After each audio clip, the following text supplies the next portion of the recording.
Hi guys, I'm Aussie Villain and welcome to the weekend preview for our Predictor League and of course the fantasy football as well. And well, let's get things underway by having a recap of last week on the Predictor League, and it was a tie at the top for the Golden Cap between Adam Riley and Gaz Monster as well with their 13 points. I managed to get myself up there into third. Parramatta Power, Kabrov, Rujistan, and then leader, the real villain, a poor week by his standards, only with 7 points, and Pompey Canuck, recent Golden Cap recipient as well, down there with the wooden spoon for us this week. If you have a look, you can see the overall table there, but we'll go and have a look. I've zoomed in a little bit for this one to see if it works any better, so you don't get this sort of the ads flashing down the side. That, to me, just screams like conflict of interest on YouTube at some point, so I've stopped that.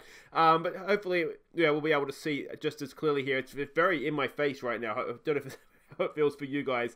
But the real villain is still top of our league. Chipping away at the top there. I've cut the gap a little bit. Parramatta Power was closing in again in second. Adam Riley's moved up to fourth in place of Kabrov. Rujistan is in danger of, is he still in this battle for fourth? Champions League football up for grabs for next season, of course. Gaz Monster there and Pompey Canuck. And then we sort of scroll down and you can see where you are if you are still in the competition there or thereabouts. So that's sort of how things have been. Let's have a look at where we go from here and this weekend. Now, of course, there is no Villa this weekend because we're at Wembley. Go on, boys. I fear for that. I really, really do. First up, though, we have Norwich versus Leicester City. Norwich, I always think they're better than they play. Leicester's been in a little bit of a poor run of form. I'm going to say... I'm going to say Norwich. I don't know why I think Norwich. I'm going to say 2-1 Norwich. That may come back to bite me. It's Brighton versus Crystal Palace in the derby no one really understands. I'm going to say a lot of draws lately for Brighton. I'm going to say that probably continues with a 1-1. Bournemouth versus Chelsea. Bournemouth have had their 2 wins. Chelsea, of course, got smacked in Europe, didn't they, during the week? 3-0 at home. I think they're going to be out for a little bit of revenge. Let's say maybe 3-1 they win that one. Newcastle versus Burnley. This has scoreless written all over it, doesn't it? So let's go with that. Although Burnley's... No, I'm going to say Burnley maybe 1-0. They might nick that one. They're a decent form. I'd like to see them back. And Burnley's one of those teams that you'd like to see them in Europe if it doesn't obviously affect your team personally. West Ham versus Southampton. Southampton, of course, pulled Villa's pants down last week. Let's hope they can do something similar to West Ham. Southampton are a good team on the road as well, aren't they? So we'll go 2-0 there. Watford versus Liverpool. Can anybody stop Liverpool this season? You increasingly just think no, don't you?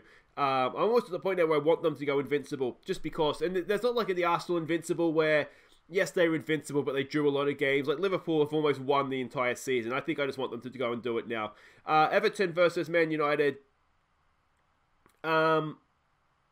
United's got a midweek game. We're recording this before their Europa League game. I think that might just be the difference. Let's say 2-1 to Everton. And then we've got Tottenham versus Wolves. Our Spurs going to have an eye on Europe. Because are they in Europe next week? I can't remember when the Champions League is continuing. Probably not. Wolves play midweek, don't they? Let's say maybe 2-1 Spurs get the better of Wolves, but that could go anyway. I wouldn't be surprised if Wolves won or it was a draw. So those are my tips. It looks like a couple of you put your tips in. Don't forget to do that if you haven't already.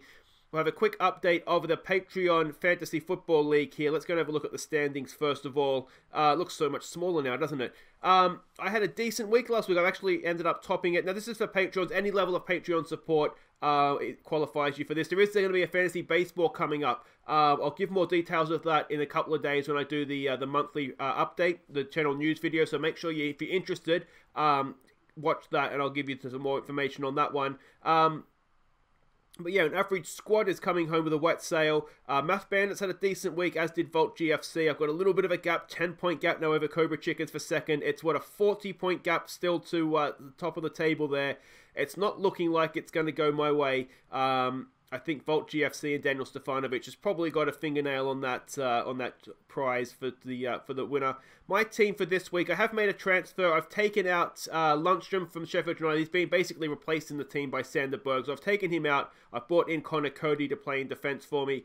My team for this week, I've got I don't have much of a choice because I've got 3 players on the bench who aren't playing this week. So I've gone with Pope just ahead of Schmeichel. I think Burnley's more likely to keep a clean sheet at Newcastle than Schmeichel is at Norwich. We're going to go Alexander-Arnold. Tarkowski gets a run out with the new boy Cody and our Turkish friend in the Leicester defence, whose name I can't say. Cantwell Salard is captain this week at away to Watford, with Ward-Prowse, and Snodgrass comes in as well. He has his first appearance in my team. And then the Southampton boys up top. Shane Long, who got a goal for me last week. Let's hope that he goes on a bit of a run, and Ings as well.